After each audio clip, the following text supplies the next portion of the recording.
एक समय की बात है। एक जंगल के किनारे एक छोटी सी बकरी रहती थी। वह बहुत ही बुद्धिमान और सतर्क थी।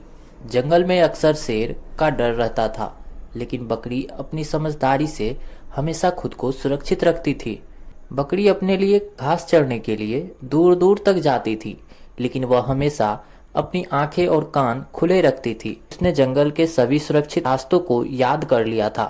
एक दिन जब बकरी घास चर रही थी, उसे अचानक महसूस किया कि कहीं पास में कोई खतरा है। उसने चारों ओर देखा तो उसे झाड़ियां के पीछे से शेर की आंखें चमकती हुई दिखी। शेर कई दिनों से बकरी का पीछा कर रहा था। वह सोचता था, यह बकरी बहुत स्वादिष्ट होगी, लेकिन यह बड़ी चालाक है। इसे पकड़ने के लिए मुझे भी चालाकी करनी होगी। शेर ने बकरी से कहा, प्यारी बकरी, डरो मत। मैं तुम्हारा दोस्त बनना चाहता हूँ। मैंने सुना है कि तुम बहुत समझदार हो। मुझे तुम्हारी बुद्धिमानी से कुछ सीखना है। बकरी ने तुरंत समझ लिया कि शेर झूठ बोल रहा है।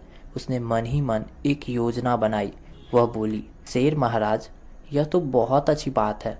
मुझे भी आपसे बहुत कुछ सीखने को मिलेगा, लेकिन पहले मुझे अपनी गुफा तक जाने दो, ताकि मैं अपनी संतानों को देख कर आऊं। फिर मैं आपके साथ बैठकर बातचीत करूंगी। शेर को लगा कि बकरी सच कह रही है। उसने उसे जाने दिया, लेकिन बकरी सीधे अपनी गुफा की ओर न जाकर एक ऊंची चट्टान पर चढ़ गई।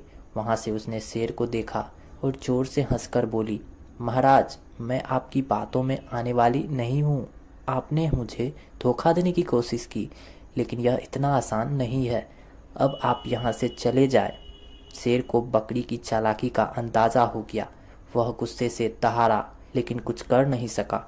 उसने सोचा, इस बार तो यह बच गई, लेकिन अगली बार इसे पकड़ ही लूंगा। और वह वहां से चला गया। कहानी से शिक्षा हमें यह सीखने को मिलता है कि बुद्धिमानी और सतर्कता से किसी भी बड़े से बड़े खतरे को निपटा जा सकता है। बकरी ने अपनी सूझबूझ से खुद को शेर से बचाया, और यही जीवन में भी जरूरी है।